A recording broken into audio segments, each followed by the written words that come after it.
mentioned, recording outside the motorhome studio today. I got a lot of work done in the last few days on the Fiero, so I thought I would give a little bit of a update of how that's been going on. First off, I went into the interior. I haven't done much on the interior in the past, but I went in and I just ripped the shreds out of it. So here, you can see there is like no dash, no console, everyth's gone, all the wiring, a couple of the control units down there. And last week I mentioned about using the joystick as part of the controlling the car. I think that would be kind of fun still, but I think that might be a little dangerous because the computer is going to register an input. If I get distracted or anything, I might input and it won't correct back if I use a typical stepper motor for the steering, and I don't want to be turning when I'm supposed to be going straight. So that might not be the best idea. I still want to make remote control somehow. But what I've done is, this is something I've done in the past with a little boat project I've done, where I was fiberglassing cardboard to make the frame and the forms. So over here on my little workbench, I got rid of my Christmas tree and all the Christmas garbage here because Christmas fills up the garbage can. And here is like the center console. You can see all the tape. I've put different things on there. This is going to be the dash. I know it looks a little odd now. This is the top of the dash, where the dashboard, I guess. This is going to be an instrument console, and yeah, like I said, it's just cardboard with tape on it. This is going to house the speaker, and this goes between the two seats. I mentioned I was to take apart that dash in the Fiero, so here it is. And I'm just going to end up replacing the whole thing. You can see when I use this how easy and quickly it broke. So yeah, this is ready to retire right here. I put the center console down. You can see this, and it is heavy duty, 1-ton capacity. So this should hold a lot of weight, according to the box. Even though that was for the cherry picker that it came in the box with. So I don't think the box will actually hold 1 ton, but I'm going to say it does, just for my own fun. One of the things I had to figure out was the air conditioning. So I need to get the vents and stuff like that. I'll probably go to the salvage yard, but I can pick them up for like a couple bucks, hopefully. And then to control it. So I'm just going to fiberglass this little board as well. And I'm going to put tubes in there so that I can run it to the vents. And that will go on here, which controls which direction the air is going to flow, whether you want the vent or the defrost or the feet. So this will mount right on top of here. And then I will fiberglass this as well, and then drill holes so that I can put mountings and then hoses on them to run to the vents, which will be there. So as this fits in there, it's nice and snug. It fits right into place. It's actually really stable as is. And that's without any fiberglass on it. So that, I think, is kind of amazing. And grab the speaker console.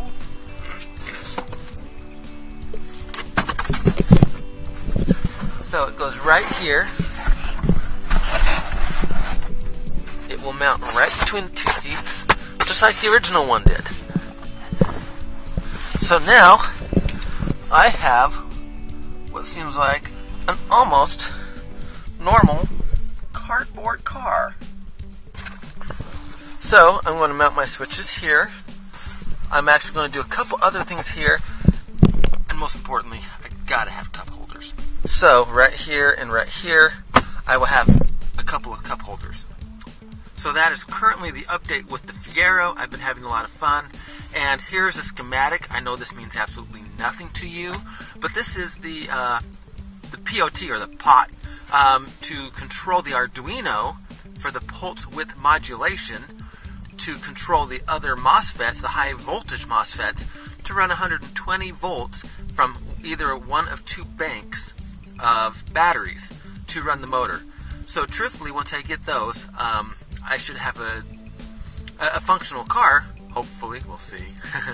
I'm sure I'm going to run into more problems. That's the glory of all of this, is I know I will. It gives me something to work on, something to learn, and that's the most important thing to me with this project.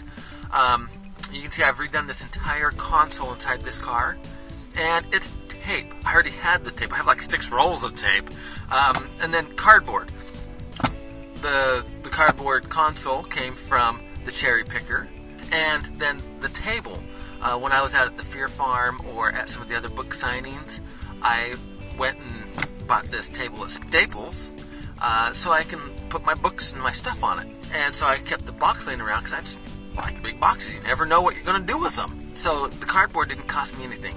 So I'm still only about $100 into this project. This is the last vlog of 2013. 2013 has been quite the interesting year. A lot of good things, a lot of bad things, a lot of learning things, and I'm really looking to 2014. I hope that it's a good turnaround year. 2013 was the first year I'd lost my gym November of 2012, and it really has taken me about a year to figure out what it is I want to do, where I want to go, how I want to do things. My lifestyle changed after losing the business and splitting of the family, and my schedule with the kids and priorities. And it really has taken me a lot of time to figure out, and writing the Dragon Bell series really has been more of a therapeutic thing for me. I just love it. It's enjoyable, something that Belle and I can still do together, conjure up ideas, fun little stories, plots. There's a new character I haven't included in the book you don't know yet. His name is Chit, spelled C-H-I-T. He's going to be a dragon, and I'm not sure what kind of dragon it is, but we thought that name was really funny to have a dragon named Chit. So, I hope everybody has had a great year. I hope that you've had a learning year as well. I look forward to helping everybody to set their goals and build their self-esteem coming through 2014. I am so excited for the seminars and the presentations I'm going to do. This last week as well, I've recorded into audio the book Dragon Eyes, Your Dragon Eyes, which is what the seminars are based on. So I'm hoping in the next week or so, depending on how the editing goes and how well of a quality I did get recorded, because I just may redo the whole thing. If I don't like it, I will. It's worth the redo if I have to. So I'm hoping to get my first audiobook out really quickly as well.